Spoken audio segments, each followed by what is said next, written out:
You're listening to the Fresh Hell podcast. Fresh Hell contains stories of a disturbing and often graphic nature and is intended for a mature audience. Please don't let your kids listen to this, or they might turn out like us.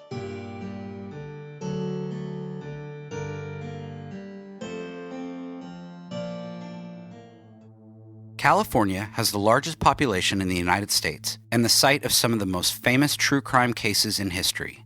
But there's more than meets the eye to the crime in California. Join Sean, Jessica, and Charles on the California True Crime Podcast as they cover crime both infamous and overlooked from around our state, while looking at the deeper history that goes beyond beaches and movie stars.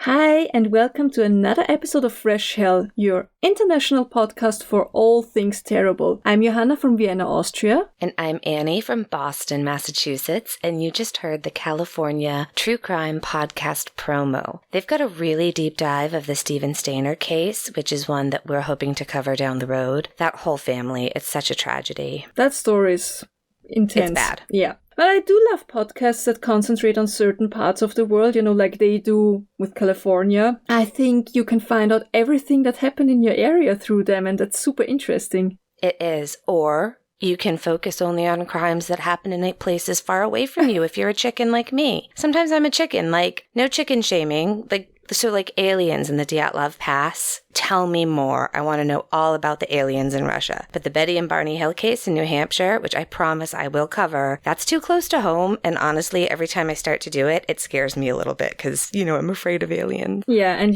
that's how I feel about ghosts. I don't believe in them, but I'm scared of them. And I don't want to ever see one. So actually, it's good. If we encounter aliens, I will handle it and you take care of the ghosts, please. Yeah, that sounds perfect. If there's a spider involved, though, we're completely fucked. We're going to need third-party support. It'll be a bad scene. But ghosts and aliens, we've got covered. That reminds me, Halloween is coming up, and we're working on a very special Halloween episode, and we need your help.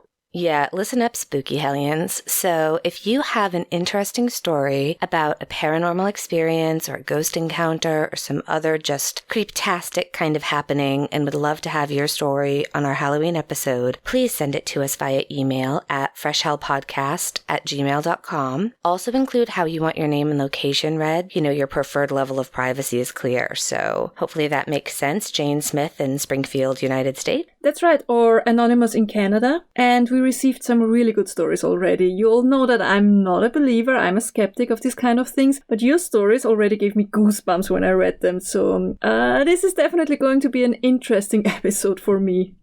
Yeah, I think this episode will make you laugh and maybe cry, and I think a few of these stories are really going to creep the hell out of you. It'll be good, we hope, but what fresh hell do you have for us today? So today, I will bring our German Cannibals trilogy to an end. Although, after researching these cases and finding some more, I might pull a George Lucas and just do a fourth part later on, who knows? I think you should. I support that. So today we will be talking about Armin Meiwes, the cannibal of Rothenburg. Okay, so any warnings for our listeners? I know the other two episodes on this cannibalism topic were a little hard to stomach, but I'm ready for this. No warnings, not really. I mean, if you have a weak stomach and you don't think you want to hear about eating people, you better sit this one out. And we do mention suicide and genital mutilation. Most of what we're talking about today comes from interviews I saw with Armin Meiwes and also a very detailed Stern article by Martin Knobe and Detlef Schmalenberg. But as always, you will find all of our sources in our Facebook group. Yeah, okay, so first off, I have to mention Detlef Schrempf. Is that how you pronounce it? He was in several episodes of one of our favorite series, Parks and Recreation. Is Detlef a common German name?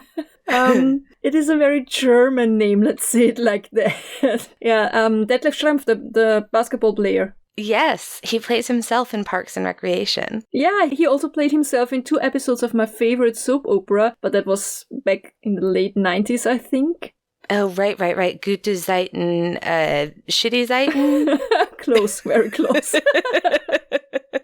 Well, this story sounds great, and the name sounds a bit familiar. I feel like once you start telling me, I'm going to remember more of this, but please tell me everything. Okay, let's dive right into it. Armin Meiwes was born on December 1st, 1961 in Essen, Germany. Fun fact, Essen is not only a city in Germany, but also the verb for to eat in German. Oh. He was born to Detlef and Waltraud Meiwes. Waltraud Meiwes was 19 years older than her husband, and it's Waltraud's third marriage. Armin has two older half-brothers, each from one of the two marriages of his mother. And in an interview, he talks about his childhood very fondly and remembers typical outdoor activities with friends. He also talks very lovingly of his father. I can only assume that it must have been devastating for him when his father left the family in 1969 when Armin was only 8 years old. For the young boy, his parents' separation came very sudden and without any warning signs. He just remembers that he was playing in the fields with other kids from the neighborhoods when he saw his father packing his belongings into his car. Oh, shit. That's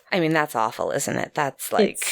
It's hard. Yeah, and it gets worse because Armin Meiwes chases after the car, crying and yelling, "Please stay." But to no avail, the father, without even looking at him through the rear view mirror, is gone. And the idealistic world of his childhood comes to a screeching halt. Because in a very short amount of time, he not only loses his father, but also other important people in his life. Like his grandmother died, his eldest brother moves to Berlin to attend university, and also the second half-brother soon after leaves for Berlin. So in the end, it's pretty much only Armin and his mother. Well, this is terribly sad, but this also isn't uncommon. I'm on to you now, lady, so no more sympathy from the devil from me. Lots of people suffer terrible, terrible loss and have, legit abandonment issues, but they never eat people. I mean, they might eat their feelings, and I get that, and I'm not judging, but they don't eat people. It's like, one of these things can be covered by that talk therapy app, and the other one needs more specialized care. Yeah, I agree. Yeah. So in later interviews, Armin talks about how his mother spoiled him after the father had left, how she even bought him his own horse. But his mother has not only this loving and caring side, her divorce has left her bitter, and she often is demanding and very strict. Most of the time, the young boy has to run home directly after school. He can't, spend time with his friends because he has to do chores like cleaning the windows or doing the laundry. Yeah, but lots of people have that sort of childhood. Yeah, but she also gives him orders while resting on the couch and complaining about headaches and spewing hate against her 3 ex-husbands and men in general. Ah, yeah, she sounds fun. I take it back. That's not normal. It's a very lonely childhood for Armin Meiwes. He feels isolated and he spends most of his time with his mother. But he laughs when his mother is reading to him before bedtime. He enjoys the old fairy tales, the German versions of the fairy tales, the originals. Even though they're very dark and twisted. He remembers especially Hansel and Gretel that started to fascinate him. The tale about the witch who wants to eat the children. Oh yeah, that's a classic childhood story of joy. But yeah, I could see that being a problem with... Honestly, we all grew up with these stories, and I still don't want to eat people, so... Exactly. A lot of things come together in this story today. It's true. She reads the stories, but once his mother turns off the lights and it's time to sleep, the young Armin Meiwes flees into his fantasy world, where he has an intact family, and he spends the minutes before falling asleep talking to an imaginary younger brother, and Armin calls him Frank or Frankie, and he is his best friend, and I read that he imagined him to look like Sandy from the show Flipper. Oh. Frank knows all his secrets and his sorrows and his desires. Okay, except I really don't like how you just said desires. I feel like that's foreshadowing, and something bad is going to come into play soon. But so far, I said I wasn't going to do it, but I am. I feel really bad for this kid. I'm more prepared. It's not going to hit me out of nowhere this time, though. You mean like with Karl Denke? Yes. Ugh, I have a soft spot for the village weirdo. Because usually I am the village weirdo. I'm pretty sure my neighbors have seen me in my pajamas, like outside of the house, more often than they see me in street clothes. It's fine. Same. Our neighbor wears button-down shirts all the time, like even when he's doing yard work, and I live in my onesie. And Philip runs around mostly in Magnum shirts. Magnum shirts, like Magnum PI? Yeah. This is why we're friends. I have the Magnum PI Hawaiian style shirt, and Paul has the Hawkeye from MASH style Hawaiian shirt. So I love it when we find things that make me think our husbands are going to get along really well as well when we finally meet. Well, okay, let's see. They both love dogs, and they are married to women who like murder or are interested in murder. So I think that should hold them for a long time. It should. But you're right, because now we are getting into the dark stuff. Okay. Age 12. It's pretty early. Armin starts to fantasize about devouring one of his classmates for the first time. The thought of completely owning another person and taking them in fascinates him. It gives him a sense of security, a feeling of never having to be alone again. If he would eat another person, this person then would become a part of him and they would be together forever. That's incredibly sad and disturbing. Devouring. At age 12. That's bad. And it gets worse, as usual, because soon he combines these images with sexual satisfaction. He fantasizes about raping his classmates and about killing and eating them. Oh no. Okay, this is bad. And he's so young. And at the age of 18, so in 1979, Armin and Waltraud moved to Rothenburg an der Fulda in Germany, in the German state Hessen, where Waltraud's family owns an old farmhouse. Rothenburg is a small town at the river Fulda, and there are approximately 14,000 people living there. If you look at photos, it's a pretty town. It's so pleasant to look at. It's quiet, it's a lot of nature, and in the city center you can see the typical Fachwerkshäuser.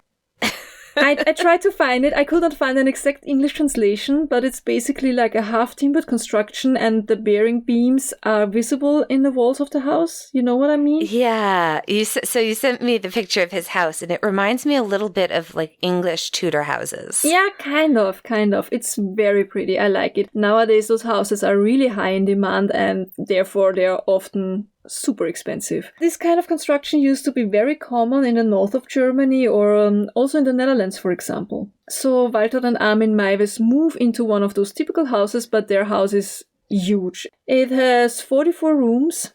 Annie, what does your expert eye say? I did send you the photos, as you said. It's massive, right?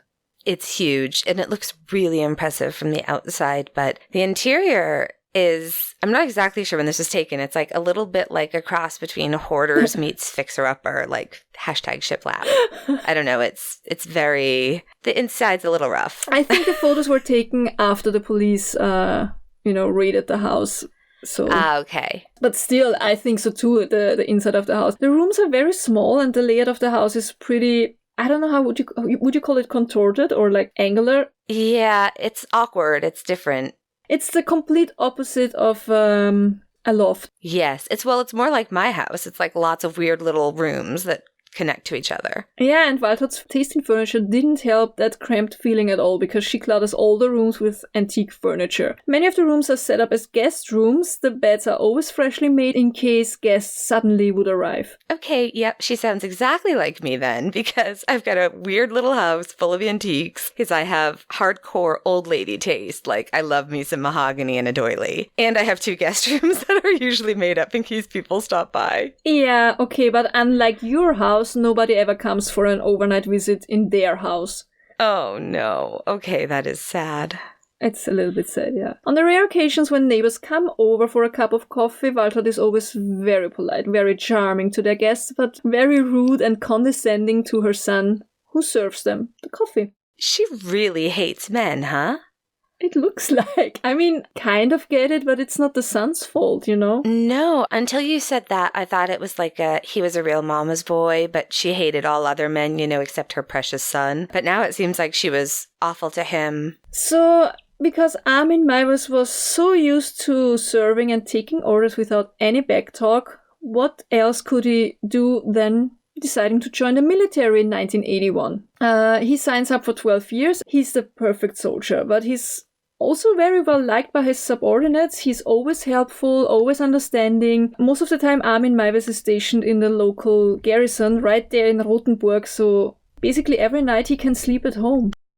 Oh, that's good. So he's got a good life, he's got structure that he clearly needed, so this is good. Yeah, and whenever there are some trips or outings, he takes his mother along and they always share a room. Nope, no. Nope. Just when you think things are going okay, here comes that sea of red flags just blowing in the breeze. I think it would have been so good for him to be in a garrison far away from his mother, to be honest. Yeah, you think? Jesus. And you know he calls her mother, right? Not mom. Like, let me see what mother has to say. I'm sure he called her mother, yeah. After the military, Armin Meiwes dreams of teaching computer classes. He even wants to open a school for that in the huge house he lives in, and he starts to renovate rooms. Very soon he abandons these plans. He has another idea. The next idea is to start an online shop for pharmaceuticals. That's odd.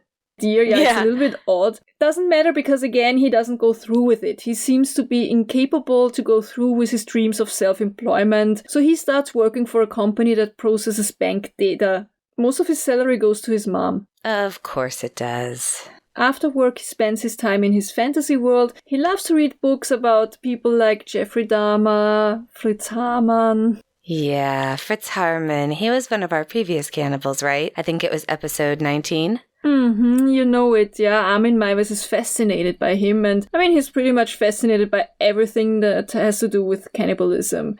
He also likes to dismember Barbie dolls. He cuts out body parts of magazines, and then he arranges them on the drawing of a little barbecue grill. Nope. No. Oh, that's like the worst version board ever. No, I hate those things to begin with. This is bad news. Yeah, he also likes to make little videos. He covers himself in ketchup. He forms body parts out of marzipan.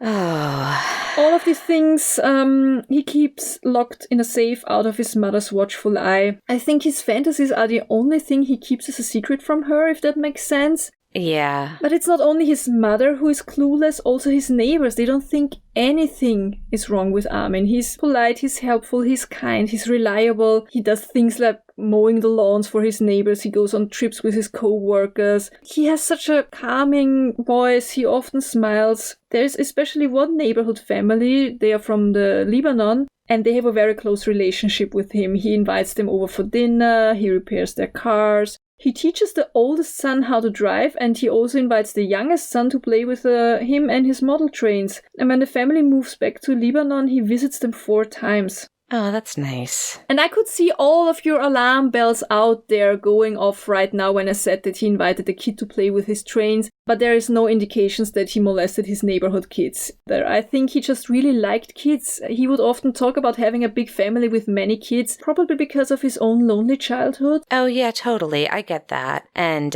it's, just from the abnormal psych classes I took such a long time ago, but just because you're one kind of societal monster doesn't mean you'd always be every kind of monster. Whatever he's going to do doesn't make him a pedophile as well. So, and I think also wanting to have a large family of your own because you didn't have one but really want one is great and, totally understandable. So did he manage to have a family? I don't want to jump ahead, but...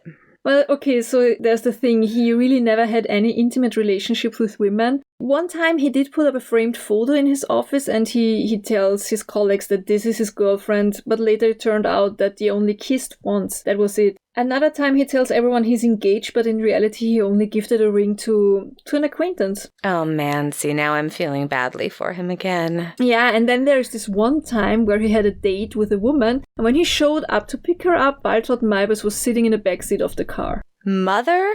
Nope, that's bad. Nope, that's one thing alone is a whole box of flags. Just, no. When the woman complained about bringing his mother on a date, Armin Meiwes was super surprised. He saw nothing wrong with having his mom there because that's what he was used to. Yeah, this is sad. It's super sad, yeah. And then, on 2nd of September 1999, Waltraud Meiwes dies at home in her bed. She was 77 years old. And Armin, he was not home when that happened, but he later said that he could feel the moment, that at the moment when his mom died, his whole body tensed up. Yeah, she was probably trying to haunt him.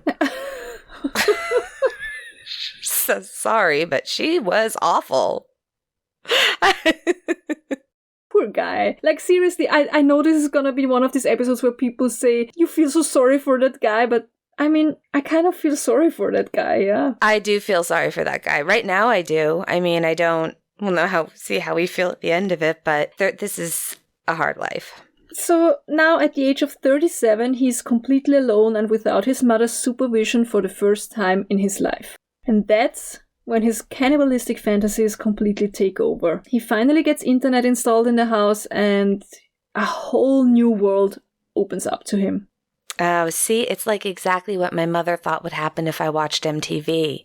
It's like the World Wide Web where you're always going to find like-minded people and all the dangers out there. Yeah, don't we all know it? I mean, it's true. You always find like-minded people on the internet, always. Absolutely. Oh, yeah. And he really does too, because he visits places called Eden or Cannibal Cafe, and he collects photos and videos of autopsies and accidents and cut off limbs, and he saves them all in a folder that he titles Cruel, which says a lot, I think. Yeah.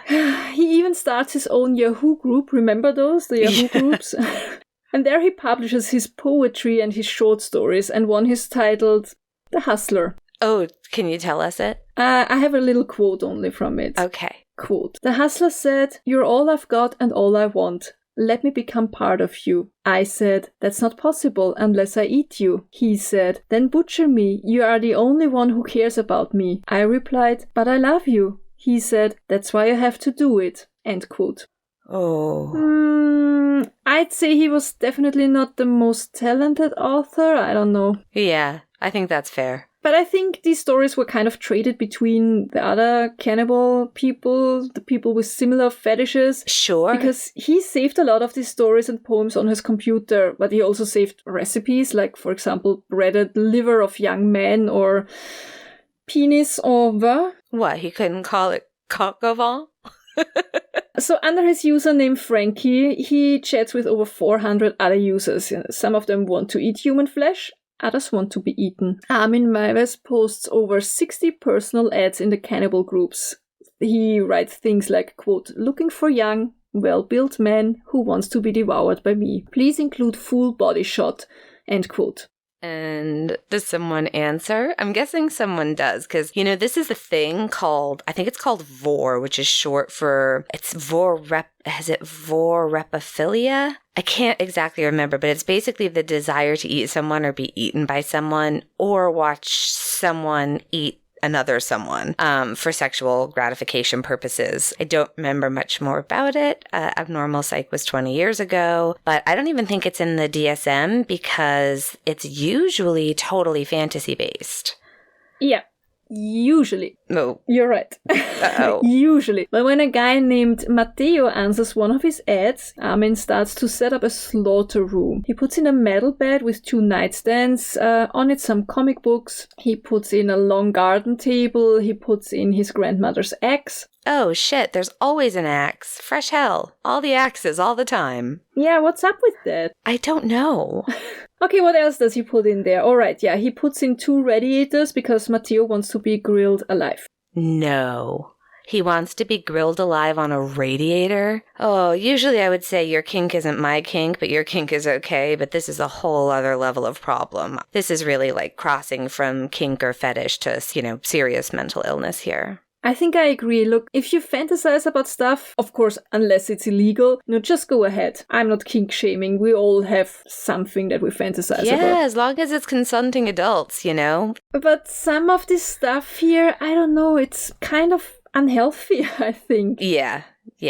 He also builds a St. Andrew's cross, and he buys a cat o' nine tails, and he makes a whip out of an old umbrella and a TV cable, which I find super bizarre. Yeah, I mean, crafting is the mother of necessity. Yeah, okay, but he could buy a cat o' nine tails, but he can't buy a whip. Maybe that was a special aesthetic that he wanted. Yeah, true. Maybe it was his mother's umbrella.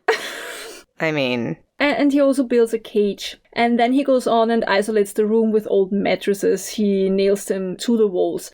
Apparently he was quite into do-it-yourself. Yeah, super. Once he's done, he mails photos of the room to Matteo. Apparently Matteo was not satisfied with the result of Armin's little home improvement project because he never replied. But others do contact him, and Armin Meiwes sets up dates with all of them. He drives around Germany, and he even drives to the Netherlands to meet with all those people who wrote to him, but nobody ever shows up to the agreed upon meeting places. Isn't that just shocking? Wow. I think probably most of them had the fantasy or were just curious to see who this man was who wanted to eat people, but they didn't really want to go through with actually being eaten. And once they saw that he'd actually prepared all of this, they kind of noped out of there, because I think most people who are into this sort of vor stuff, it's all about fantasy without ever actually trying to carry it out. I mean, how many people really want to be eaten? Like, in reality, not just in their mind. Right. I think you're right. Some people seem to have this fantasy, but that's all it is to them, a fantasy. So Armin is driving around and he keeps getting stood up until a man named Jörg contacts him. Now, Jörg is 31 years old and works as a cook in a hotel, and he offers 2 of his co-workers to Armin. And they chat about how Armin Meiwes should knock them out with a hammer, and then they would butcher them in the slaughter room, and afterwards Jörg would prepare dinner for the both of them. Isn't that lovely? I mean... But in reality, Armin Meiwes is only interested in Jörg. He seems to be the ideal candidate for him, and he even gets Jörg to meet with him several times. At first in a hotel, but later also in Meiwes' house. Armin uses markers to paint on Jörg's body, indicating which parts he wants to eat. And he keeps trying to convince the cook to serve as a dinner for Armin, but Jörg refuses. He just wants to roleplay.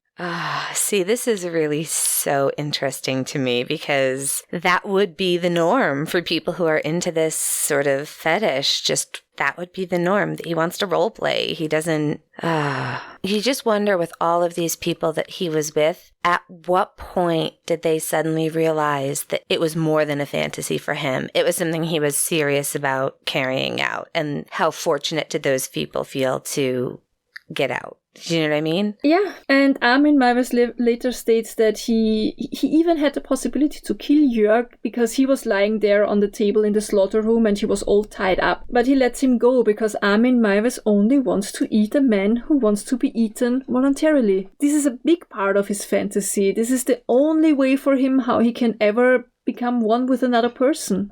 I mean, it's incredibly bizarre to say, thank dog that he only wanted to eat people who wanted to be eaten. Right? I mean, don't get me wrong when I say just, Yeah. But he just wanted to eat people, that's all. It seems he really wasn't too keen on killing them. So now, to this point, I would say he's a nice, normal, productive member of society. He is, though, right? He likes kids. You'd be happy to have this man as your neighbor. He's got some fetishes that are not most people's fantasy, but that describes a lot of people, right? Right. Until 5th of February 2001, because that is the day when Armin Meiwes comes across a post in one of the cannibal groups. It is a post by a user named Kator, and it reads, quote, "I offer myself to be eaten alive by you, not to be slaughtered, but to be consumed. So if you really want to do it, you need a real victim." End quote. Armin Meiwes, of course, writes to Kator immediately. But who was the man who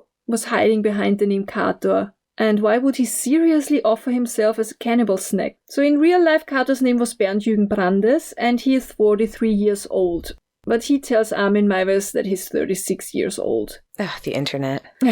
What do we know about Bernd Brandes? We know that when he was 5 years old, his mother died in an alleged accident. She had hit a tree with her car, but Bernd's father is convinced that this was a suicide. Oh, that's sad. But why would he have suspected that it was a suicide? Well, she had worked as an anesthesiologist and apparently was caught up in some malpractice claims that had caused the patient's death. But Bernd's father never talked about any of this with his son.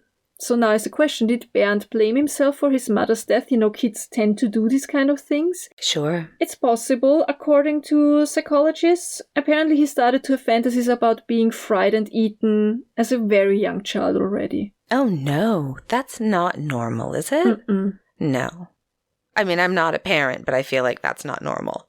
Bernd's father marries again, and Bernd, he makes no problems. He gets along with his new stepmother. He's a good student. He never causes any trouble. He's a good boy. So after graduating, he studies electrical engineering in Berlin, and after the university, he starts to work for Siemens, and he's making a career for himself. In his field, he becomes an expert. He's also very well liked by everyone who is working for him. He's friendly and kind, and all these kind of things remind me of Armin Meiwes. Yeah.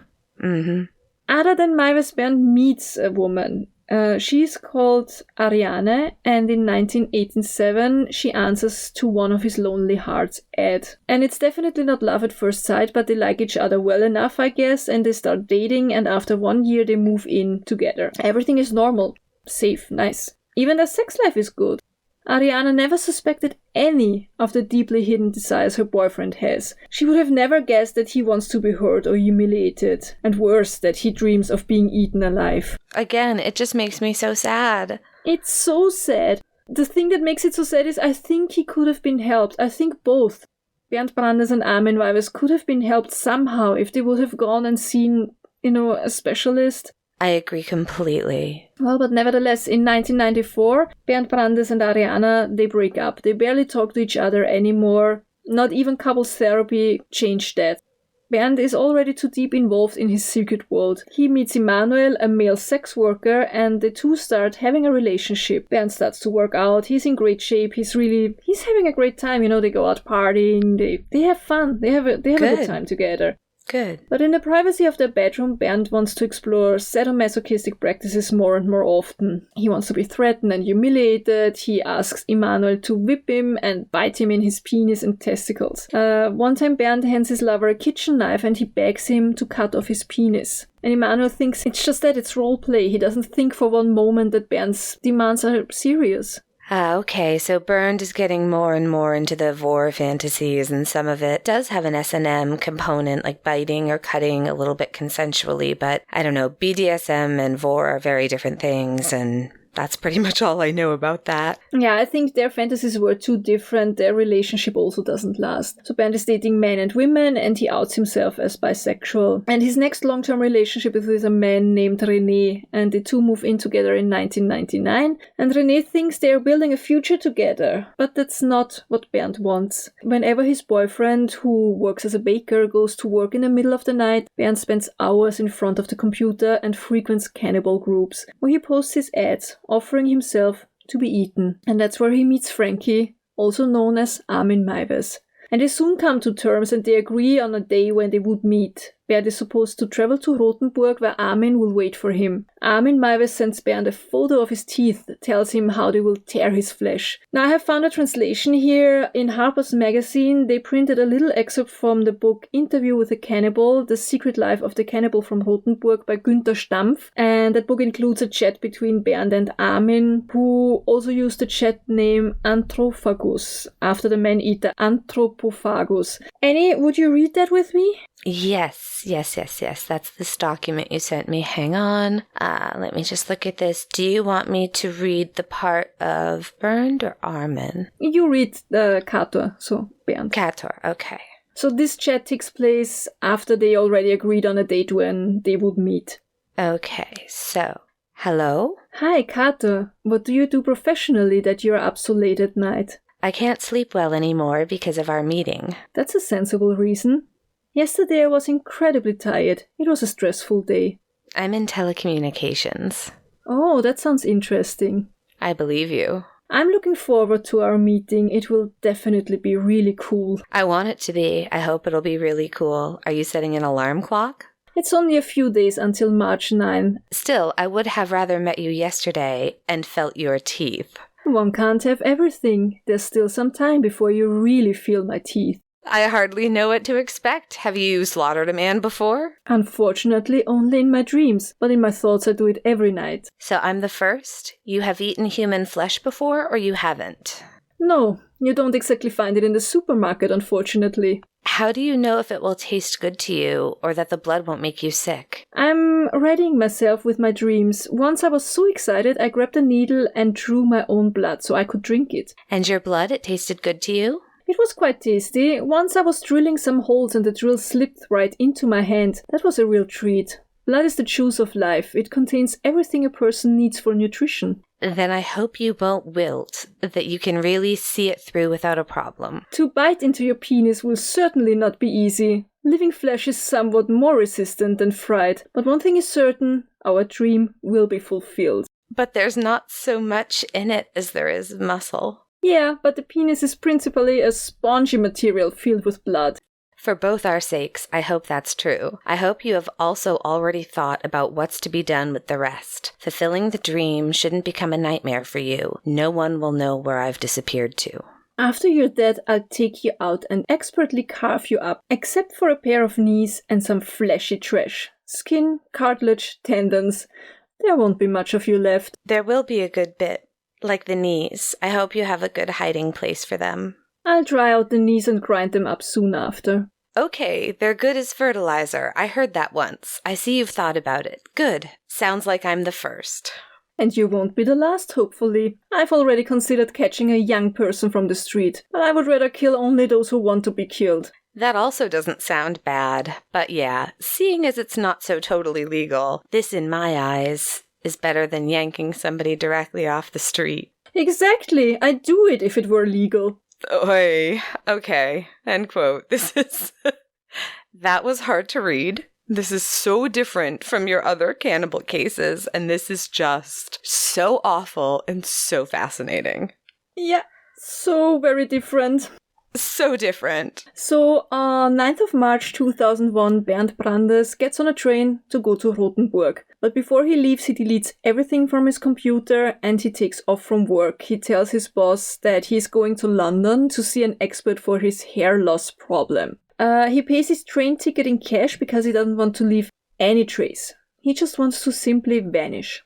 That's so sad to me. I mean, can you imagine one of your loved ones just vanishing and you will never know what happened? That would be the worst, honestly. That would be the worst. But also, like, he's happy about it in a different way from the way people who generally die by suicide would be. Like, it's just so fascinating. So, what does happen? So, Armin Meiwes picks up Bernd Brandes from the train station in Kassel. It's a 15 minutes drive from Armin's house in Rothenburg. And on their way there, they talk about how they wanted to do it. Bernd wants to be eaten that night. He doesn't want to wait for another week. He didn't eat anything that day. His bowels are empty. He came completely prepared. And when they arrive, Bernd gets undressed and they drink coffee in the winter garden of the house. Wait, that sounds fancy. A winter garden? I'm assuming that's something other than a snow-filled backyard with maybe a path made with the snowblower so the dog has a place to poop. And now I imagine them in like a Mad Hatter Tea Party kind of situation, just in a magic winterland. Yes. How do you call a winter garden in English? It's kind of a terrace or porch, but it's completely surrounded by glass. Oh, yeah. Okay, so like an English conservatory or like a sunroom, what we would say in the States. English conservatory, and you say that winter garden sounds fancy. Okay. I was imagining, though, like an actual garden for like I don't know what I was imagining, like a Narnia fucking situation. Like, I don't know. Winter garden. This story is already nice. bizarre enough. We don't need a Narnia situation here, okay? No. Stay out of the wardrobe. That's a whole different episode. Okay, so they drink coffee in the nude. Well, one of them in the nude in their sunroom. Oh, okay. Afterwards, Armin shows him the slaughter room, and Bernd accepts it as the place where he's going to die. But first he wants Armin to prove that he is really capable of slaughtering him. He wants to have sex, and he wants Armin to bite him until he starts to bleed. But Armin Meiwes can't bite hard enough. And Bernd is disappointed. He doubts that Armin is even capable of doing what he promised. Maybe it would be easier if Bernd was unconscious. So Bernd drinks a bottle of cough syrup in one gulp. And then they wait for him to get sleepy, but nothing happens, he doesn't get sleepy. Bernd decides, this is not going to work out, it's not going to happen how they hoped it would, and he wants to leave, he wants to go home. So Armin Meiwes takes him to the train station, but on the way there he tries to convince Bernd that he can do it. No, it is his dream and he won't disappoint him. When they came to the train station in Kassel, Bernd Jürgen Brandes does indeed change his mind. He decides to trust Armin Meiwes, which is so weird to say, right? Like, I mean, usually when you say that you trust someone, it means that you believe that they won't hurt you. Yeah. Bernd decides that Armin will be capable of doing what he said he was going to do. But he also knows it would be better and easier if he would be unconscious. So they stop at a pharmacy, they buy more cough syrup and sleeping pills.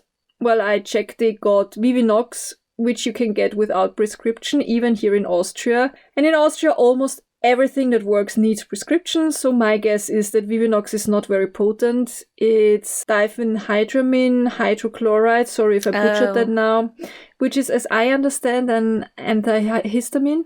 Yeah. Diphenhydramine is the main ingredient in Benadryl. It makes most people very tired, including myself. Yeah, so they buy that, and they buy cough syrup, and in the car, Bernd empties the second bottle of the cough syrup that day. Oh. He takes 10 sleeping pills, and back in Armin's house, he drinks half a bottle of corn, which is a grain spirit. It's very strong. It's like vodka. Yeah. And he takes more sleeping pills. And then they cuddle on the metal bed in the slaughter room, listening to music. Bernd is smoking, they're talking, but he doesn't get sleepy. Huh. Interestingly, I know some people can have the opposite effect with antihistamines, where instead of getting very tired, they can get sort of hyper, like they're on speed. And I know this is particularly possible if you take too many. Like, if 2 makes you sleepy, 3 can have a paradoxical effect and get you wide awake all night. Ask me how I know. But yeah, this is sad. This whole thing it's so sad to me. I mean, maybe that's what happened to Bernd. Maybe that, or maybe it was just excitement. Yeah. I hate to call it that, but you know what I mean. I do. I know exactly what you mean, yeah. Bernd grows impatient. He tells Armin Meiwes to simply cut off his penis now and then. Maybe then he would faint. I mean... So Armin Meiwes sets up his video camera, tries to cut off the penis, but the knife is not sharp enough. So he has to go to the kitchen, get another knife, brings the other knife to the slaughter room, and this time it works. Armin Meiwes cuts off Bernd Brandes' genitals. And Bernd screams, but he doesn't faint. And soon enough he doesn't even feel pain anymore. I guess the alcohol and the sleeping pills are showing him some mercy at last. Then they bandage the wound. Bernd is not supposed to bleed out yet, because first he wants to eat some of his own genitals. Girl, every time I think I'm not going to react to this story, you hand me a man who wants to eat his own genitals. But it's so fascinating to me, again, how different this is from the other stories we did where you have somebody who is a happily willing participant, right? Yeah. It's also interesting that this changed from he wants to be eaten, that he also wants to try his own flesh. Know what I mean? I do, yeah. Because was that not part of it initially? I don't know if they talked about that before. I have no idea. Maybe he was just curious about the spongy Sure, who wouldn't penis. be? Okay, so Armin Meiwes goes to the kitchen. He cuts the penis in 2, 1 piece for himself, 1 for Bernd. But the meat is tough. He tries to boil it and then fries it in a pan. And he burns it, and it becomes inedible. Okay, sorry. Is there a baseline somewhere for penile edibility? Like, most people have experienced a tough piece of chicken or beef, but I guess I'm just asking, like, do we know for a fact what level of tender should have been expected here? According to Armin Meiwes, it was like leather. And I actually remember reading about Albert Fish that he encountered the same problems. See, I knew you'd know. Excellent. I know you like cannibal stories. That's why I knew you'd know. I don't think you know from first-hand experience. I don't even like them particularly. I don't know why I end up with these stories all the time. I know. Why are there so many cannibals in Germany? I honestly, I think it comes down to your childhood stories. I'm starting to think it really does. I mean, a lot of people get eaten in these stories. That's true. A lot. Yeah, we don't have that so much. So Ben suggests that they can try again in a while, they can try with his testicles. He's euphoric, he watches the blood dripping out of his bandages and he tries not to lose consciousness. And Armin is waiting and I think he was kind of annoyed that it took so long. He doesn't understand Bernd's feelings of joy and happiness. No, he can't because their fantasies are opposite, but they're perfectly complementary, like one can't be without the other. Exactly. He wants to finally fulfill his own desires. He wants to slaughter Bernd, he wants to eat him, and then he wants to be forever united with another person. And he will never feel alone again.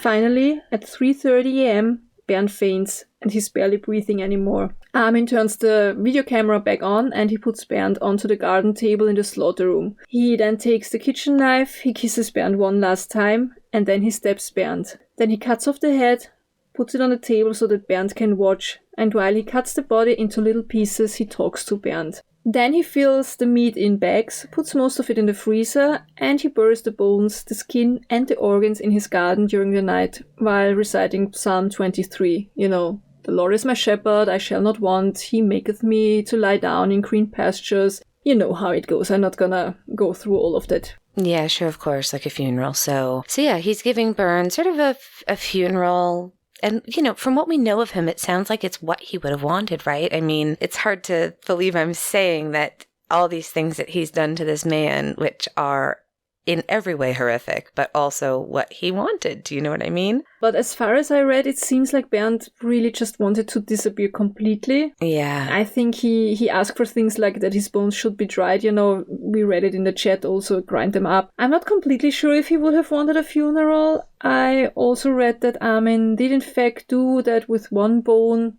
I guess it was a lot of work. I think grinding of bones is incredibly, especially if they haven't been cremated, that would be a ton of work. But I don't know, funeral, I think maybe it's the wrong word. Like the fact that he set his head, this sounds awful, but set his head so that it was in position to watch the rest of his body being prepared, because he's fulfilling the promises that he made, right? He's treating Bernd with respect, if that makes any kind of sense. Only 2 days later, he eats the first piece of Bernd Brandes. He fries himself a steak with a pepper sauce, Brussels sprouts, potatoes as a side dish, no fava beans, and some red wine. Not Chianti, but red wine from South Africa. The table is set with his best porcelain. He puts candles up. He wants it to be perfect and festive. Later he said that it tasted like pork, just a little bit more tart. Long pig, right? That's what they call human flesh. No idea where I know that from, but I know we're meant to taste pretty much the same way that pigs do.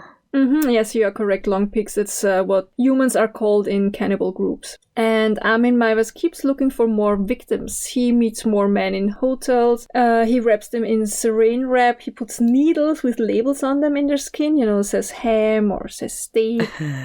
But they all just want to roleplay. Nobody wants to be slaughtered and eaten. Except for one young man who begs Armin Meiwes to cut his head off, but Armin is not attracted to the young man. Right. So he's pretty picky about who he'll devour, I guess. He has to be attracted to them, but it sounds like he's consensually meeting and getting some sexy time with people who are also into vor. He's just not killing them.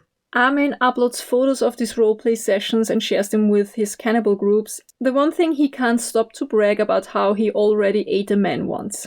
Oh, see, bragging, that'll get you. Don't brag. I mean, in this case it was good because... So it's July 2002, so more than 1 year since Bernd Brandes died, when a student from Innsbruck contacts the police to make a report about what he had read in one of the forums. That must have been an awkward call. Yeah. I'm in one of these cannibal groups and... Sure, yeah. But, respect to the person that did do that because... Definitely, yeah. Yeah. But it takes months until the police can identify the internet connection of Frankie, and it takes a couple of months more until the police can get a search warrant for Armin Meiwes' house. So now it's already December 10th, 2002, and that's the day when the police arrests Armin Meiwes. The trial starts 2 years later in December 2004. The prosecution wants to try him for murder, but in the end he gets sentenced for manslaughter and he has to spend 8.5 years in prison. But in April of 2005, a retrial was ordered as the court was convinced that Armin Meiwes should have been tried for murder, not for manslaughter. One of the reasons I read for this decision was that the 4.5 hour long video of, Armin Meiwes killing and butchering Bernd Brandes wasn't considered as much during the first trial because it proved that the victim was unconscious when Armin stabbed him with the kitchen knife and therefore he wasn't able to really agree to be killed in the end. You know what I mean? Okay, yeah, I do. I do understand what you mean. But even if he had, it was still probably illegal. Yeah, but then it would have been manslaughter. That's true. So ultimately he was sentenced to life in prison for murder and desecration of a body, which I said it before in other episodes, usually that means around 25 years here. Yeah. In 2007, his motion for an early release was denied. I think the reason was that the psychiatric evaluation didn't give him a good prognosis, even though he seems to deeply regret his actions, and I heard that he's now a vegetarian. I don't know how true that is, though. Oh. This is almost like it's it's almost like a folie à deux, isn't it? Like that shared madness where one desperately wanted to be eaten and one desperately wants to eat someone, but neither of them has the mental wherewithal to say, oh, you know what? Hang on a minute. This is actual death we're talking about. This is actual murder. This is actual the ending of my own life. You know, you just wonder if Armin would have ever killed someone if a person didn't want to be killed. I mean, do you think he would have? That's a good question. I don't think that he really wanted to murder people. Yeah. Like when he said that he would just snatch someone off the street, I don't think he would have gone through with that. I mean, but who knows, if the wish to eat another human being would have grown overwhelmingly strong, maybe he would have. But I think he didn't kill for enjoyment. You know, he didn't enjoy the killing part of it. It was a necessity to fulfill his fantasy. I agree. Yep. He said in interviews that he would have preferred if Bernd would have died by suicide and he could have eaten him afterwards. Or like, I think he would have been super happy if you could just buy it in the supermarket or something like that. It really was more about the eating and not about the killing part, yeah. Yes, absolutely. And if Bernd had died by suicide on that tape, then it would have been a very different situation. Yep, yeah. Yeah. He would have been only charged for... probably desecration of a corpse, yeah. And it's, which again, though, just points to the fact that they weren't thinking clearly. If they were really thinking clearly about this, then surely someone would have realized that. What I do think, though, is that both these men would have needed help. Obviously. But, you know, they could have been helped. I think if they wouldn't have felt so isolated and they would have gone and sought professional help, none of this would have happened. It didn't need to happen.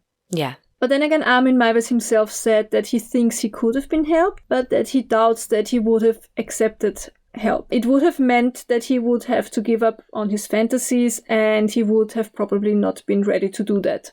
Sure. Yeah, I agree. Yeah, this is one where I even through the end here, I don't think that Armin is a monster. I'm still sort of holding on to my empathy for both of the people in this story, which I think is a first for me. Mm-hmm. It's just, I don't know, I just think it's awful and it's sad. There's no question that Bernd was a victim, but, you know, of what? His own mind, mostly, right? To seek out someone who would kill you and consume you, because everything we've seen indicates that that's exactly what Bernd wanted, and that Armin didn't cross lines with people, right? Like, they had to very specifically want to be consumed. And it seems like both of these men were otherwise sane. You know, they were productive members of society who had other healthy functioning relationships. So I don't know. I mean, Bernd wanted a death by cannibal situation for his end of life. I don't even know if I don't know. I'm not trying to victim blame at all because, do you know what I mean? It's one of those things. It's so tough in here because obviously there's a victim in the story, but... Absolutely. I just wish, like you had said, that they had both gotten help early on in life or had just never met. You know, it's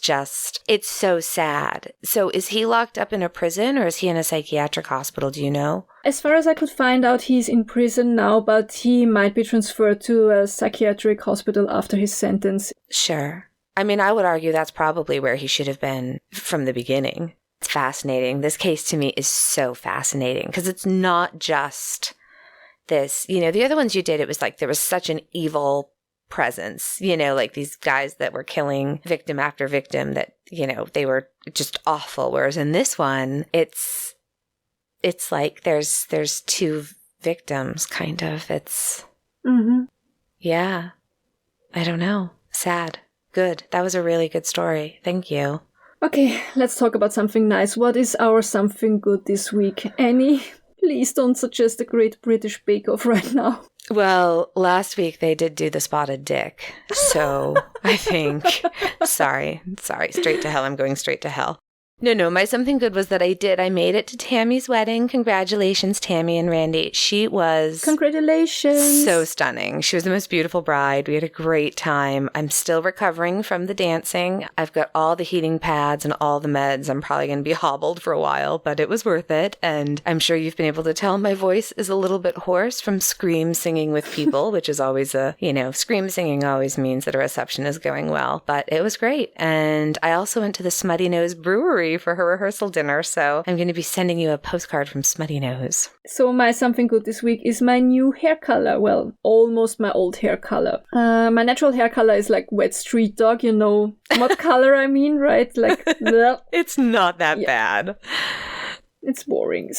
But I used to color it dark to medium blonde for, I don't know, over 20 years, I say. And then 2 years ago, I decided, meh, I'm sick of being blonde. I went to have my hair colored like chocolate brown. And it was cool. It was lovely. I liked it. You know, I have blue eyes, so that looked super awesome with the darker hair. Yeah. But it never felt completely like me, so like a couple of days ago I went and had my hair colored, and it's not yet back to the blonde I once was, because we all know, you know, it takes a few steps to do it, but it's lighter and I feel great. I love it. I think it looks amazing. Yeah. We've been talking about it a little bit in the Facebook group. So yeah, that's a fun group. If you search for Fresh Hell Murder, you should find it. So come join us and say hi on Facebook. And what else have we got? And we have some more exciting things to tell you, because now you can visit our merch store.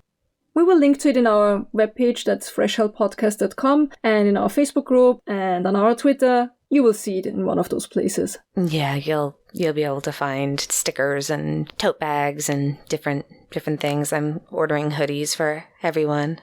Please, if you enjoy our show, take a moment to rate and review us on iTunes. That would really help us out. Absolutely. Please come say hi in the Facebook group. Send us a message. Don't forget to send your ghost stories or other creepy stories to freshhellpodcast@gmail.com. Please tell your dogs we said hi. Yeah, we know that your cats don't care.